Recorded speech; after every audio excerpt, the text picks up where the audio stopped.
The choppers and the troops sweep ashore. Jubilant Haitians wave and cheer them in. An anaesthetist is charged with manslaughter after an elderly woman dies on the operating table. New South Wales burns. More than 100 fires rage across the state. And another outlet for the gambling dollar. One of the oldest gambling games is about to hit our screens. Good evening. Port-au-Prince is swarming with 3,000 American troops tonight. They swept ashore in Haiti without confrontation, without a shot being fired in anger. Thousands of Haitians cheered and waved and welcomed the peaceful intervention to restore democracy and end human rights violations. They came from the sea to the applause of hundreds of Haitians who've lived under military rule, military terror for 3 years. The US troops cheered like heroes through the streets. The American occupation of Haiti has begun. It began in a swirl of helicopter blades. The US 10th Mountain Division landed at Haiti's main airport. It was carefully choreographed. They had been ready for war, but they have come with the full agreement of Haiti's military leaders. Then the first meeting between the US commanders and the Haitian military they might have fought. We came this morning from the sea. Minutes later, a second wave of helicopters, the Americans putting on a show. Inside one, the man who will be responsible for these troops in this dangerous land, Lieutenant General Henry Shelton. Welcome to Haiti. Are you glad to be here? He met immediately with Haitian leaders to drive home the message that none of his men should be harmed. Then the first orders to move out onto the streets of Haiti. Watch me, okay? Their first encounter came quickly. Turn around, turn around. A Haitian civilian, clearly baffled, not understanding. Armed militias say they will attack the US troops. These first days will be tense. For hours today, American helicopters have been flying low over the presidential palace and army headquarters, to the amusement of the watching generals.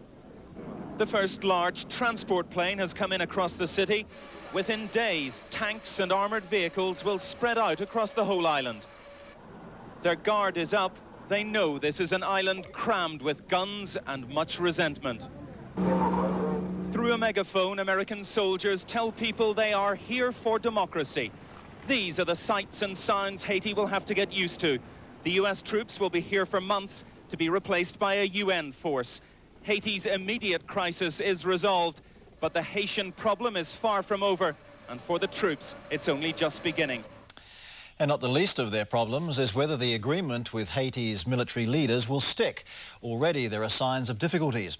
Right-wing members of Parliament complain that the military and the President had no right to invite US troops into Haiti, and they've threatened to declare the agreement unconstitutional. I think they should do it. And the US troops will know that they are here by the law of force, by the force of their arms, and not legally. Back in Washington, President Clinton was being grateful to the man who negotiated the peace. However, Jimmy Carter was disturbed that the president had ordered in the planes, and he disputed the official line that military brinkmanship had been helpful in bringing about a peaceful resolution. And once again, New Zealand has been asked to provide help in keeping the peace in an international hotspot. 2 men leave tonight to join a United Nations team of observers in Haiti, with possibly another 2 leaving tomorrow. Well, it's very much a watch and report, comment on things they see, and obviously the overall exercise is to see a move towards what was the elected government in Haiti. And there'll be more on the Haitian crisis in Homes tonight.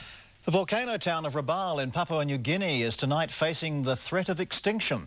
80,000 people have fled the mud and ash thrown up by the volcanoes. And tonight, experts are discussing whether the town should be repaired or relocated. Here's John Stewart. The people of Rabaul face a heartbreaking return to homes shrouded in a metre-thick layer of ash which has been turned to mud by heavy rain. The volcanoes, there are 5 spewing forth huge plumes of ash, have wiped out communication with the region around Rabaul, which lies at the eastern end of the island of New Britain. So bad is the damage, the port city may never be rebuilt. The Disaster Emergency Centre is doing its best to get food and shelter to an estimated 80,000 people who have fled for their lives. A small group of evacuees has flown into Cairns from the stricken region. We have been expecting this for the last 10 years, so the people are not caught by surprise. And today, Papua New Guinea Prime Minister Sir Julius Chan flew over Rabaul. We don't know the extent of the damages yet, but anyway, we are appealing within and without to assist in this restoration. John Stewart, One Network News. A Hamilton doctor has appeared in court charged with manslaughter after the death of an elderly patient during an operation last year. He's Dr. Jeffrey Long, a specialist anaesthetist at Waikato Hospital. He'll defend the charges and continue to work at the hospital. Here's Philip Burton. Dr. Long, seen here on the left, arrived at Hamilton District Court with his lawyer today with no intention of seeking name suppression. His lawyer told the court his client had no wish to cast suspicion on any other doctor while the case was before the court. The manslaughter charge comes from the death of 80-year-old Gladys Boswell. She died during an operation in May last year. She had injured her hip in a fall, but it's believed the critical part of the operation concerned an infected bowel. Dr. Long is charged with not using reasonable knowledge, skill and care in administering a stable plasma protein, causing the death of Mrs. Boswell, thereby committing manslaughter. However, the Boswell family fully supports Dr. Long. It says their wife and mother was extremely ill. I think it's very sad that the doctors who were doing their best for my mother, who was very old and very ill, have ended up here at the court. Waikato Hospital says it has no hesitation in keeping Dr. Long as a practicing anaesthetist. Remember that this charge relates to events that happened 16 months ago, and Dr. Long has been practicing safely and competently in that time. I am confident that he is competent and safe to continue practice in the future. It's likely to be well into next year before the case is decided by the courts. Philip Burton, One Network News. The Labor Party has called for Cabinet Minister John Banks to be sacked. It comes as Mr Banks is again accused of blatantly breaching Cabinet rules by siding with one of the would-be buyers of Radio New Zealand's commercial network. Lee Pearson reports. They're Radio New Zealand's cash cows. Mike, good morning. The News Talk ZB network is part of the commercial arm of Radio New Zealand, currently owned by the government. But Cabinet ministers are expected to decide in the next few weeks to put Radio New Zealand's commercial operation on the market. And it's here the problem lies, because sitting around the Cabinet table is Radio Pacific talkback host John Banks. On Sunday, he spelled out to listeners just where he stands on the sale. He said, well, I'm going to take sides with Radio Pacific's boss Derek Lowe on this and give him a hand to buy News Talk ZB. Cabinet rules require ministers to avoid possible conflicts of interest. Mr Banks has been in trouble before on this front. His comments had the Prime Minister and Cabinet livid. Some ministers believe he could have jeopardised the entire sale process. Labor says John Banks must go. Oh, I think the Prime Minister should sack Mr Banks from Cabinet. I think that's very clearly what should occur on this occasion. But with the government's narrow parliamentary majority, there's little it can do to control John Banks. Radio Pacific boss Derek Lowe is interested in buying the Radio New Zealand stations. He doesn't see the John Banks remarks backfiring on his ambitions. I've got enough faith in Treasury, in the government, and in the system that has always prevailed when state-owned enterprises have been sold. Another possible buyer, a consortium formed by broadcaster Paul Holmes, TV3's Canadian owner Can West and Faye Richwhite, would not comment today on John Banks's remarks. Lee Pearson, One Network News. And just a few moments ago, John Banks's office said the minister was still considering his response. New South Wales is once again in the grip of bushfires. Queensland is also threatened. Tonight, the convicted of sexual abuse paroled for university. The wife of this man who molested young girls cannot believe he's let her out for classes. He's still actually serving his sentence for sexual abuse. He's at varsity probably with women who've got children. Where does he have his lunch? Who does he spend his study periods with? He shouldn't be there. The sexual abuser doing time at university, his name protected by law, at 6:30. You'll find one of the best things about a new Toyota is the resale price when you come to sell it. People are irresistibly attracted to used Toyotas. You get more with Toyota. Every second of every day, children die from starvation and hunger-related diseases. Thousands more die from the infections that spread like wildfire in conditions of unimaginable poverty. But with as little as $5, you can help save the children. Please support their envelope appeal or donate where you see their birthday balloons. Let's make Save the Children's 75th birthday one to remember for the children. Recently, I've been telling you about home theatre. And I've been telling you that Mitsubishi big screen televisions are the heart of home theatre. Well, I'm telling you that Mitsubishi are so committed to home theatre that they've just imported a special shipment of Black Diamond Divas, which you can buy for just $3,999, saving you $1,500. See your local Mitsubishi dealer. Now. Don't you wish? It may seem like it takes ages to pay off a mortgage, but right now at ANZ, we are offering 1 month interest-free on all new Yes mortgages. And that means you'll shorten the length of your mortgage and pay it off sooner. That's absolutely no interest for the first month. All because we want you to say yes to the home you want. Black California's here. Green California's here. Red California's here. Delicious California table grapes. The great taste of California. Kids of all ages prefer California table grapes, the natural snack. I'm wearing 3D glasses to get a better view of the world's first 3D toothbrush. Teeth aren't flat, they're three-dimensional. That's why the unique Colgate Precision was created. The first layer of bristles is shorter to clean the surface of your teeth. A second layer is longer to clean right in between. And thirdly, unique angled bristles to gently clean more plaque away from the gum line. That's why Colgate Precision with triple action bristles is a major advance in tooth and gum care.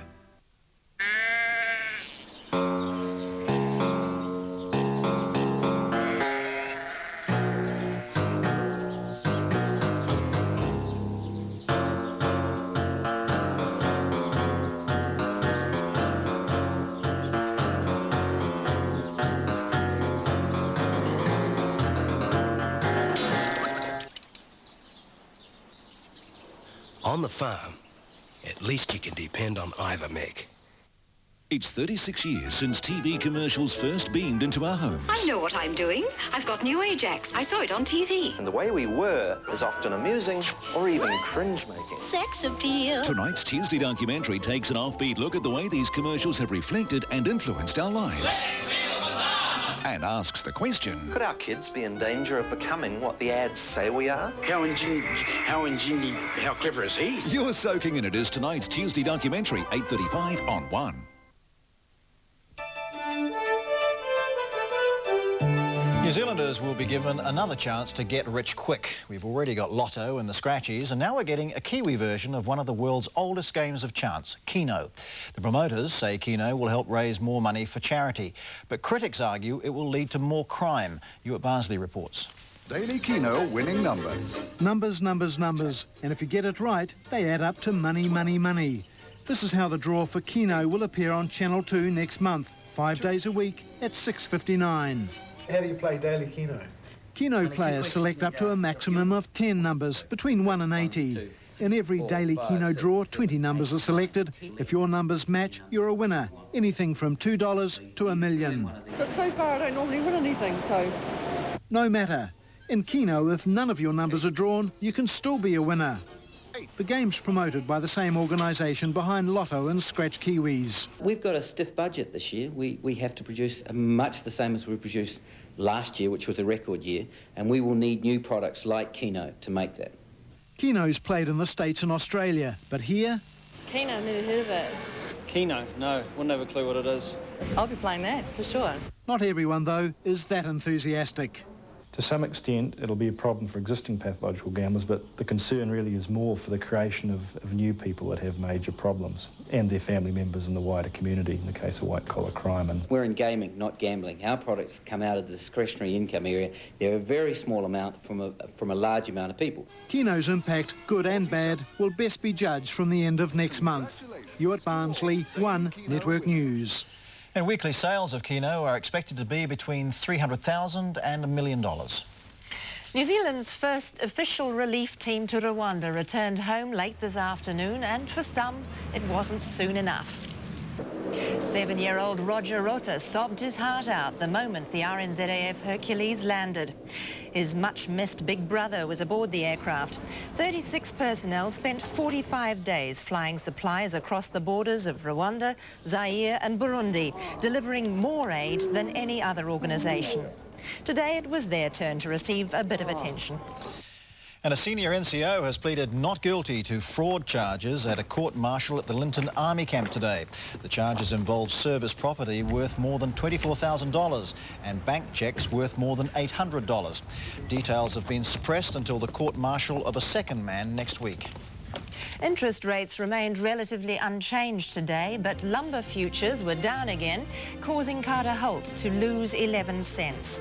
Telecom also lost ground, but Fletcher Challenge remained strong. The SE40 was down 19 on turnover of just over 32 million. On the currency markets, the dollar lost ground against the yen, but firmed against the other major currencies. The Employment Contracts Act came under international scrutiny today. A delegation from the International Labour Organisation is here to look at how the Act works. The government hails the Act as an integral part of our economic recovery, but according to an earlier report by the UN group, it breaches basic human rights. Spiro Anastasia reports. Nearly 3 years ago, Murray Matthews began picketing the Alliance Mill in Milton for a collective contract. People haven't got the ability as individuals to fight employers for wages, conditions, etc. The fight against the Employment Contract Act's almost been forgotten, but it has been heard by the International Labour Organisation. Today it arrived to look for itself, the government the first on a long list of appointments of people to see and hear. Earlier this year, an ILO report criticised the Act, saying it discouraged collective bargaining, allowed employers to bypass unions and didn't guard union members against interference and discrimination. The government's response to attack the ILO, calling its report uninformed and criticising its procedures. They are in need of urgent reform.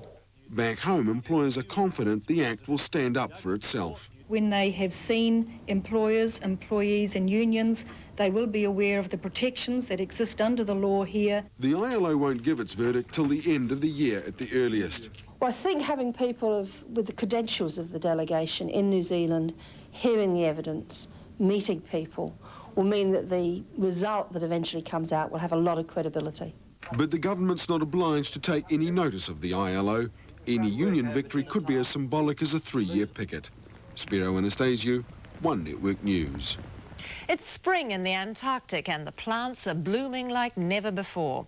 But scientists warn it's further proof of global warming. Here's Jody Ihaka.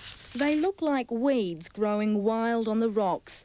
But this is springtime in the Antarctic, and this much hairgrass has been hailed as living proof of global warming here. British scientists have been studying the increase in plant life on the frozen continent, and it's here on the west side of the Antarctic that they found new signs of nature flourishing. The scientists have been working at 3 sites around Faraday Base. They say the hairgrass plant has multiplied from more than 700 in 1964 to 17,500 in 1990. The other flowering plant, called pearlwort, has increased from 60 to nearly 400. This result with the plants is the first biological indicator that I believe we've had, which shows that the temperatures in the Antarctic are increasing. These plants are reproducing more successfully and spreading more rapidly year by year. Summertime temperatures in the Antarctic have risen by 1 degree Celsius over the last 50 years. That's causing ice caps to recede, leaving more room for plants to grow. Jody Ihaka, One Network News. April has sport after the break, including a city overrun by shield and tennis fever. But Brett Stephen warns against the likelihood of Kiwi success. You need to have a solid team right through to your 4th player. And at the moment, we haven't got that. Well, tonight, the Americans in Haiti, a military and diplomatic solution which seems at the moment to have widespread support. Most Haitians, I think Haitians at all levels, just wanted it to be over. people here, everybody here, just want to move on to whatever it is that comes next, because what's gone before has been just too miserable.